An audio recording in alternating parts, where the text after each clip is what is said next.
Well, stress is a good thing. Like we actually need stress. The most people, when I ask the question, what is stress? Most people only talk about distress.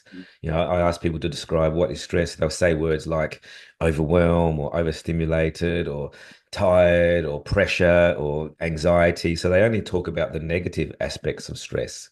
But in terms of performance and peak performance, we actually need stress to motivate us, to drive us, to help us achieve our goals. We need that energy, that forward momentum, but it's about managing the right amount of stress. Right. So in terms of peak performance and working at your best, it's having that optimal amount of stress that drives us and motivates us, but also understanding when that stress starts tipping over the other end and starts turning into fatigue, and what do I need to do about that?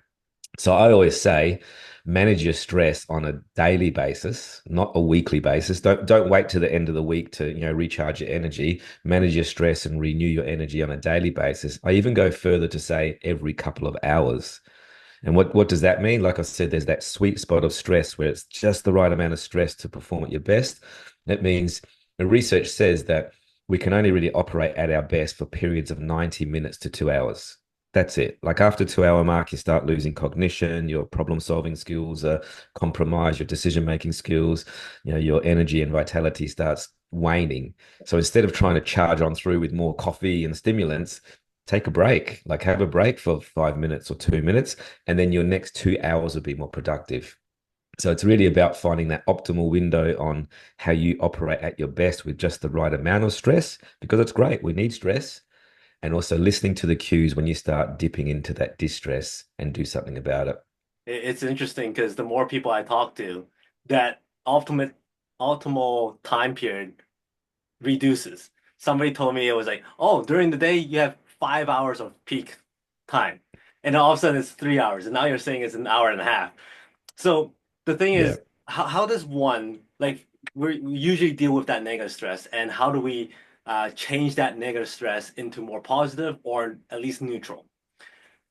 In Yeah. The order for first step one, is, yeah, so in sorry. order for one to do that, they need to experience the negative stuff first and then go, okay, I need to change my mindset, change my approach so I can elevate that into either neutral or positive.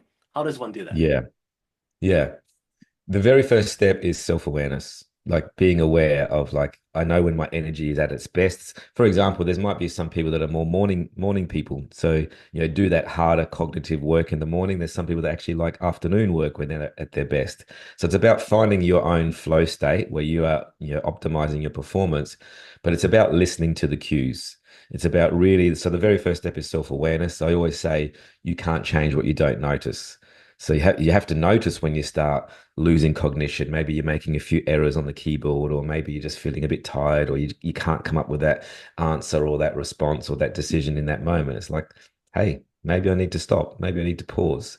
So the awareness piece is number one. And the second piece is the ability to self-regulate.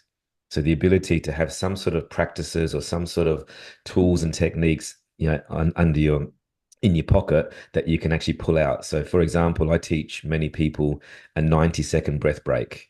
90 seconds is all it takes to deactivate the amygdala, the stress center, the fight and flight center, and activate the prefrontal cortex, which is the thinking part of the brain, your decision making, your clarity, analytical thinking. And all it takes is 90 seconds of breathing.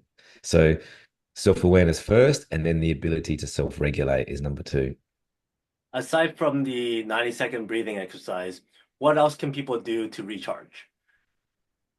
Whatever it is that recharges them. So when it comes to a work day, I look at things that energize me and I look at things that drain me.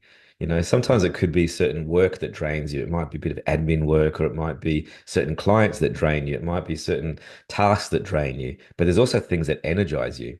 So if you can actually balance your day with things that energize you, things that give you joy, it might be having a lunch with a client, it might be having a chat with somebody, it might be going for a walk or going outside and patting the dog if you're working from home, whatever it is that energizes you, and be aware that we can actually find balance in our day by doing things that drain us, yes, but also things that energize us. So we're actually energizing our energy on a daily basis. So we're not wiped out at the end of the day. And very often we are throughout the day, we're context switching. We're going from one thing to another, especially as entrepreneurs. We're running businesses, we're doing marketing, we're doing sales, we're doing calls, we're chatting with people, we're delivering, we've got a whole range of things happening. So I suggest to really rein that in and minimize context switching as much as possible. Because you can get to the end of the day, think, oh my God, I was so busy. What did I do today? I don't even know what I achieved. And you're wiped out. It's just draining. So if you find ways to minimize your context switching, eliminate distractions around you, turn off your telephone, turn off your buzzers and beepers and notifications when you're focusing on that focused work, then you actually get energized from that because you feel this forward momentum.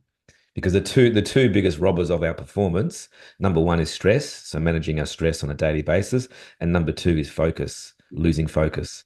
So if we can actually manage those two, then we can actually get to the end of the day still energized, still have energy to go to the gym or go for a walk or be with the family. So, looking after those two things. Three, One, two, three. So the word is cable. Okay. cable. It could either be a charge cable, a long piece of rope, whatever it is, a cable. How would you use a cable as a metaphor for success? Okay, good question. That's very creative. Let's go with a cable like a tightrope.